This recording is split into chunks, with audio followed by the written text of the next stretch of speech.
Today I'm going to be talking about understanding our own self-destruct button. You see, I really believe as unfaithful spouses, as we're working towards healing, working towards restoration, doing repair work or recovery work, we come to an understanding that we all have a self-destruct button.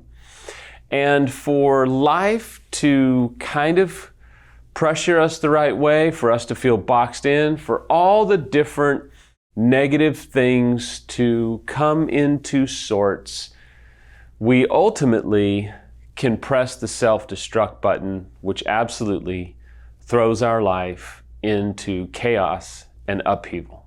Repair work, in many ways, is about understanding that at one time or another, or several times over, we pushed the self-destruct button.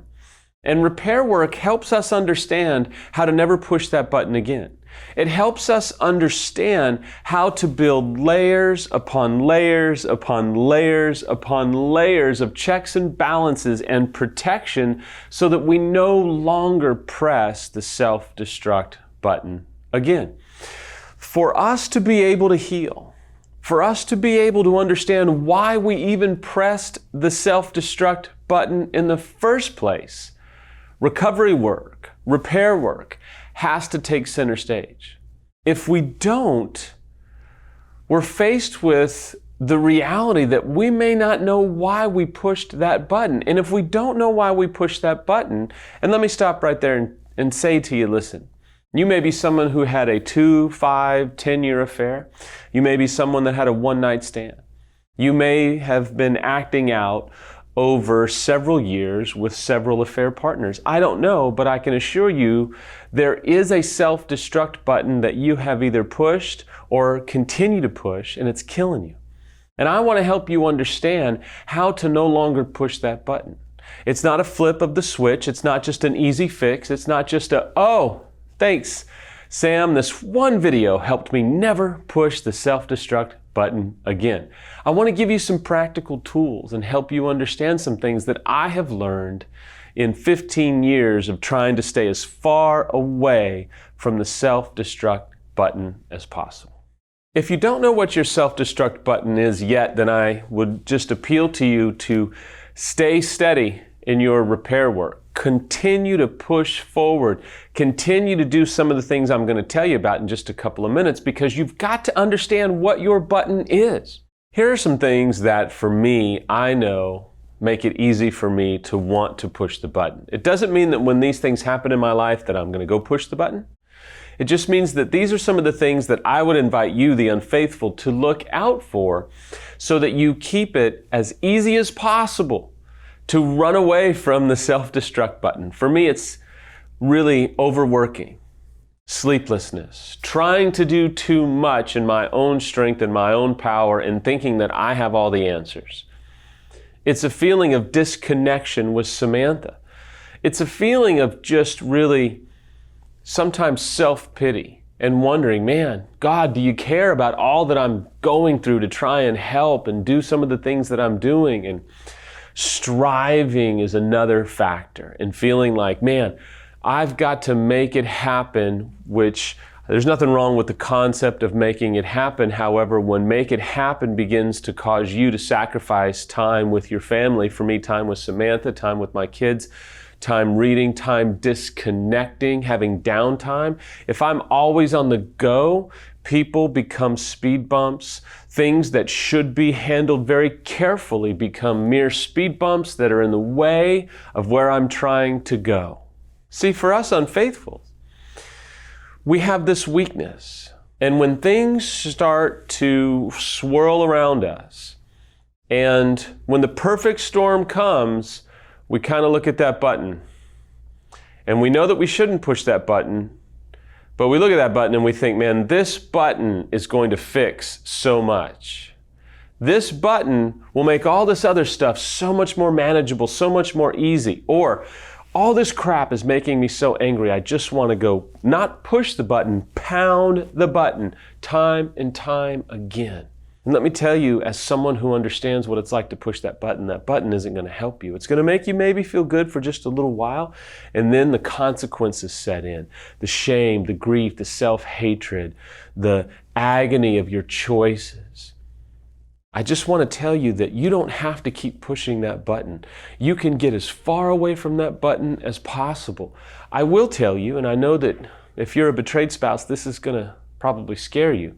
To the unfaithful, this may create some sobriety for you. That button is always going to be there. It may not be as close as it is now, and it can get further and further away from you. But knowing that that button will always be there is actually vital to your success. It's vital to you preventing relapse. For you to think, that button's gone, Sam, I don't have that button anymore. I'm sorry, I don't believe you. I have that button. I know that it's there. Why? Because I know what I'm capable of. I know what I've already done. My past disqualifies me from denial. I know that I've pushed that button, and I know that that button is there. So my repair work is about staying as far away from that button as possible. I know what it's like to have that temptation, the lust, the confusion, the apathy, the rejection, the hopelessness, and the despair and the depression that leads you to want to push that button because you've pushed it before. Or maybe you've just pushed it and you're like, Samuel, I don't ever want to push that button again. Good. There's some things that you're going to have to do to make sure that you don't ever push that button, because that button becomes a habit. It becomes a release valve to make your life, what you think, feel so much better and so much more free, but it only creates more collateral damage, chaos, and pain for you and for your family. Let me go back and tell you, for those that might think, look, Sam, I don't have that button anymore. It's gone. I'm healed. I'm fixed. I would disagree with you. The sheer fact that you've pushed it once or several times tells me that that button is there and that button is not disintegrated. It just gets further and further away. To live in denial that you don't have that button is one of the number one danger signs for relapse. I just want to appeal to you in the corners, in the chambers of your own heart, that maybe you only talk to God about if you come from faith, or that you only talk to yourself about if you don't come from faith. Don't live in denial that that button is there, because if you don't do the right repair work under the right circumstances, the perfect storm, that button is going to appear in a flash of light. I hope that you don't push it. But here are some of the ways that you can keep that button as far away as possible. Number one is do professional work with the right qualified professional. Not just any professional work, not just any therapist, but find a therapist or a coach that's an expert, that's been through infidelity before, that's treated more than one case, that is someone that's safe. Talk to them about their background. How many people who have been unfaithful have they worked with? What kind of strategy? What type of programs? What type of certifications do they have or training do they have to work with someone who's been unfaithful before? But doing the right kind of professional work can help you get that button farther and farther away. Getting into the right scenario with that person to feel vulnerable and feel open and share some of your deepest secrets. It may be through EMDR, it may be through ETT, which are two different types of treatment for PTSD or trauma. Doing the right work with the right expert will absolutely help you stay far away from that button.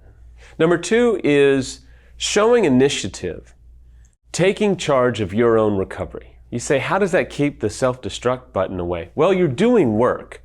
You're being intentional. You're deciding, you know what? I'm not going to just sit back and be a slave to my emotions and a slave to my pain and a slave to my despair. I'm actually going to be intentional and do the work, or at least try to do the work, because I'm putting time in. I'm not letting someone else try and babysit me. I'm not going to just let them kind of carry me. I'm going to carry myself. I'm going to decide to do some recovery work because I'm going to be the one that does it. And so there is this relationship with, look, I'm doing the hard work. It's going to pay off. No one's going to do the work for me.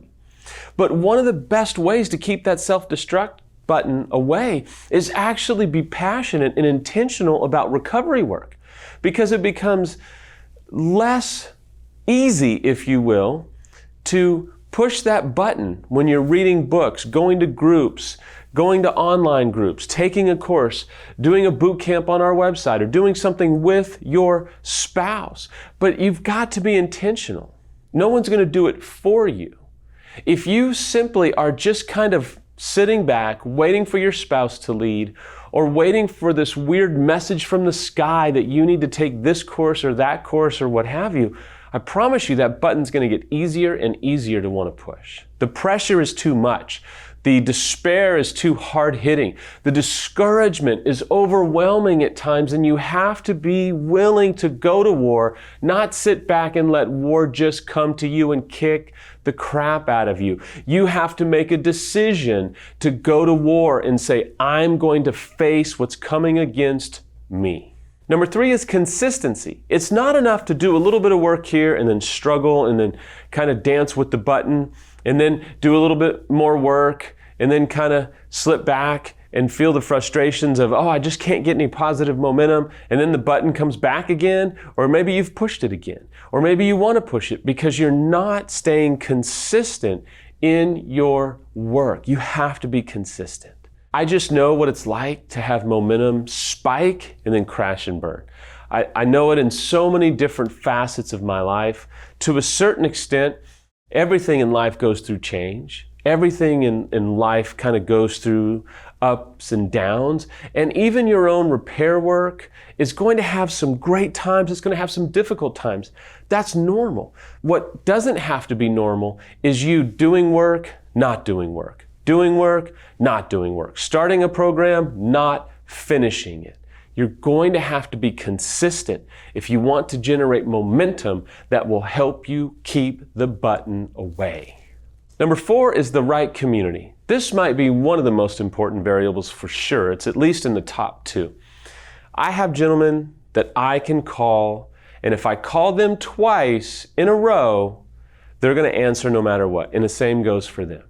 They're men that I trust, men that I love dearly, men that come from all different walks of life. Some of them are incredibly wealthy. Some of them are just kind of getting by. I love them to death. They love me. We have a relationship that I can be vulnerable with them. Sometimes we commiserate and just yell and complain about life. Sometimes we'll have whiskey together and just kind of look at each other and go, hey, you got to keep fighting. Sometimes we really have heart-to-heart talks and talk about, man, I just see this. Are you okay? What can I do for you? What do you need? You've got to have same-sex men or women in your life that are community, that can help you see things that you can't see, that can remind you of who you are, that can even help encourage you to remind yourself who you are and who you are not.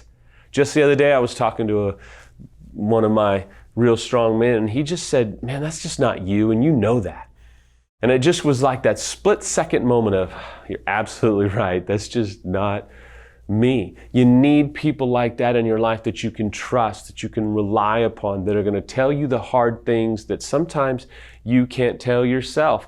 That is keeping the button far away. And those men or those women will be able to help kind of speak to you and go, hey, dude, how you doing? I'm worried about you. What's going on? They may even say to you, don't think about that button, dude. You know X, Y, and Z is going to create that opportunity for relapse. That's going to lead you down a path that you don't need to go. You know that if you do that, it's just going to bring X, Y, and Z back to your life.